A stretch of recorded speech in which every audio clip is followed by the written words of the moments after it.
Hello बच्चों, let's read this question. The question says assertion A दिया हमारे पास isotropic mixtures are formed only by non-ideal solutions and they may have boiling points either greater than or less than both the components. Reason R दिया हमारे पास the composition of the vapor phase is same as that of liquid phase of the isotropic mixture.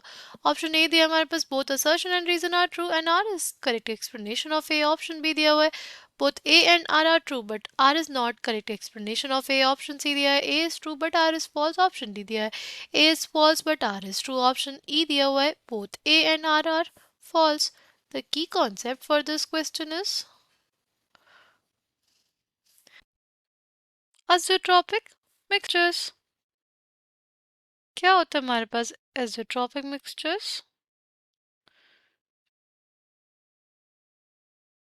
सी हमारे पास अगर होता है कोई binary mixture, हमारे पास अगर क्या होता है कोई बाइनरी मिक्सचर होता है, राइट, लिक्विड्स का, और अगर उन लिक्विड्स में डिफरेंस होता है बॉइलिंग पॉइंट्स में, राइट, उनको किस टेक्निक से सेपरेट करते हैं? And have difference in boiling point, तो उनको किस टेक्निक से सेपरेट करते हैं? उनको सेपरेट किया जाता है by technique of fractional distillation. किस टेक्निक से सेपरेट किया जाता है? फ्रैक्शनल डिस्टिलेशन मेथड से बेसिकली हम लोग उनको अलग करते हैं, राइट. अगर हमारे पास बेसिकली कैसा होता है ना, हमारे पास सपोज ये कंटेनर है, इसमें हमारे पास लिक्विड है, यहाँ पे दो तरह के लिक्विड्स हैं, एक ए है हमारे पास, एक बी है, राइट.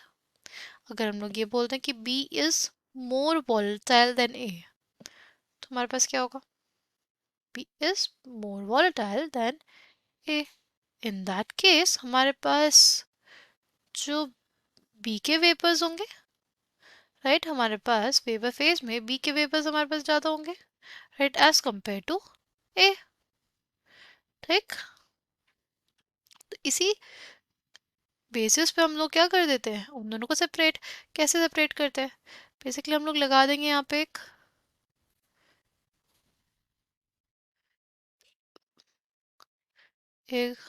लगा दिया एक दूसरे वेसल में, इस कंडेंसेशन करा दिया इन वेपर्स का, राइट. इन वेपर्स का हमने क्या करा दिया? कंडेंसेशन करा दिया. अगर हम लोग वेपर्स का कंडेंसेशन कराएंगे, अगर हम लोग अपने वेपर्स का कंडेंसेशन करेंगे, तो इसमें क्या होगा हमारे पास?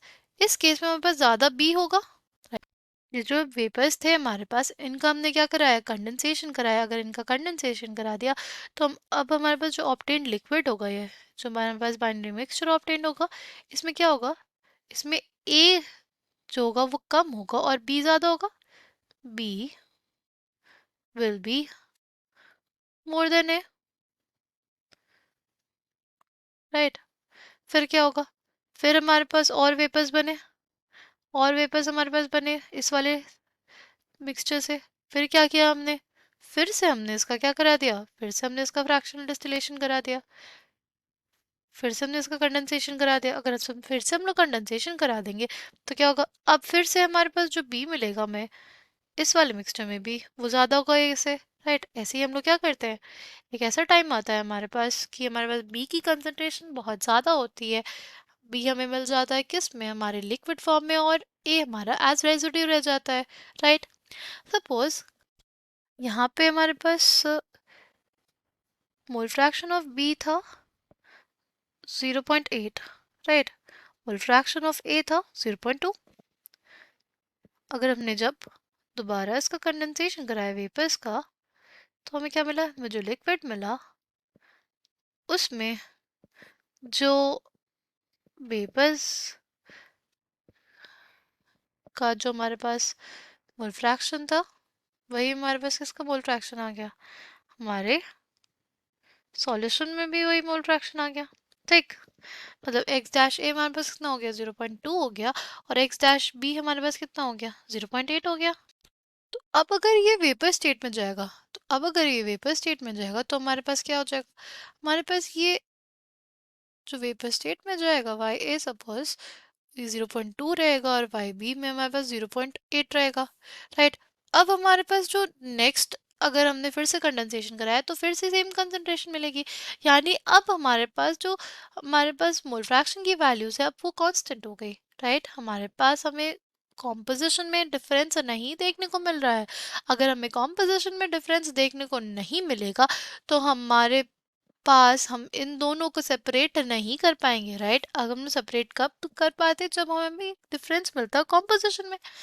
यहाँ पे हमारे पास कॉम्पोजिशन सेम रहा, राइट। यहाँ से जब हम यहाँ पे आए तभी हमारे पास कॉम्पोजिशन सेम रहा, फिर हमारे पास वेपर भी आया तो उसमें भी कॉम्पोजिशन हमारा सेम रहा। अगर हमारे पास ऐसा सेम कॉम्पोजिशन आ जाता है वेपर फेज में और हमारे लिक्विड सॉल्यूशन में, तो हमारे पास ऐसे मिक्सचर्स को बोलते हैं एज़ोट्रॉपिक मिक्सचर्स, राइट। एज़ोट्रॉपिक मिक्सचर्स क्या होते हैं? एज़ोट्रॉपिक मिक्सचर्स आर दोज मिक्सचर्स जिसमें हमारे पास कॉम्पोजिशन जो होता है वो क्या होता है? सेम होता है in vapour phase and liquid solution. Composition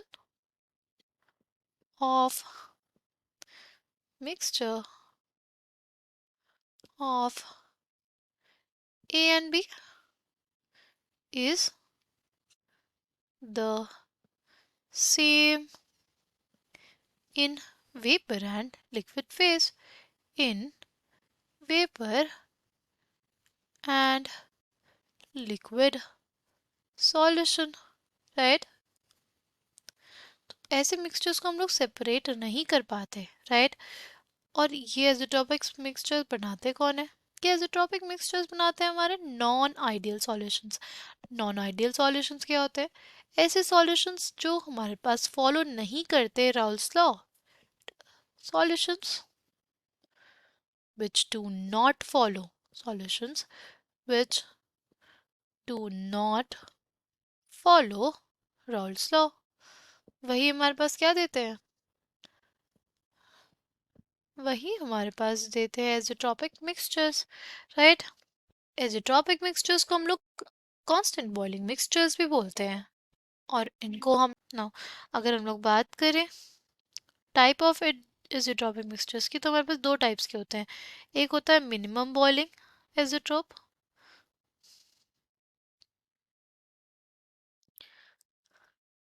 और दूसरा होता है हमारे पास मैक्सिमम बॉइलिंग एज़ोट्रोप, राइट। दूसरा कौन सा होता है हमारे पास? दूसरा होता है मैक्सिमम बॉइलिंग एज़ोट्रोप। जो हमारे पास मिनिमम बॉइलिंग एज़ोट्रोप होगा, राइट, उसमें हमारे पास जो हमारे मिक्सचर होगा, जो हमारा मिक्सचर होगा, जो कॉम्पोजिशन होगा मेरे मिक्सचर का, उसका जो बॉइलिंग पॉइंट आएगा वो बेसिकली कम आएगा किससे? हमारे दोनों कंपोनेंट से, राइट। जैसे हमारे पास जो कॉम्पोजिशन था, राइट, उसका बॉइलिंग पॉइंट आ गया, सॉल्यूशन का बॉइलिंग पॉइंट आ गया हमारे पास 100 डिग्री सेल्सियस, तो हमारे पास जो कंपोनेंट ए होगा, राइट, उसका जो बॉइलिंग पॉइंट होगा और जो कंपोनेंट बी होगा उसका जो बॉइलिंग पॉइंट होगा will be greater than, will be greater than 100 degree Celsius. किससे ज़्यादा होगा हमारे पास? 100 डिग्री सेल्सियस से। नेक्स्ट है हमारे पास मैक्सिमम बॉइलिंग एज़ोट्रोप। तो सपोज हमारे पास कॉम्पोजिशन तो था, ये जो हमारा सॉल्यूशन था उसका बॉइलिंग पॉइंट था 100 डिग्री सेल्सियस, तो हमारे पास जो कंपोनेंट्स होंगे उनका जो हमारे पास बॉइलिंग पॉइंट होगा वो क्या होगा? वो लेस देन होगा, less than 100 degree Celsius, right. तो coming back to the question, assertion दिया हमारे पास azeotropic mixtures are formed only by non-ideal solutions and they may have boiling points either greater than or less than the components। ये जो statement हमारे पास correct है, right, क्योंकि एज़ोट्रॉपिक mixtures कौन बनाते हैं? हमारे नॉन आइडियल सॉल्यूशंस ही बनाते हैं। नॉन आइडियल सॉल्यूशंस क्या होते हैं? वो सॉल्यूशंस जो राल्स लॉ को फॉलो नहीं करते हैं, राइट। और हमारे पास रीजन की बात करें तो रीजन दिया है तो composition of the vapour phase is same that of liquid phase of the azeotropic mixture. ये जो स्टेटमेंट हमारे पास वो भी करेक्ट है, राइट। हमारे पास जो दोनों गिवन स्टेटमेंट्स है वो करेक्ट है, ठीक।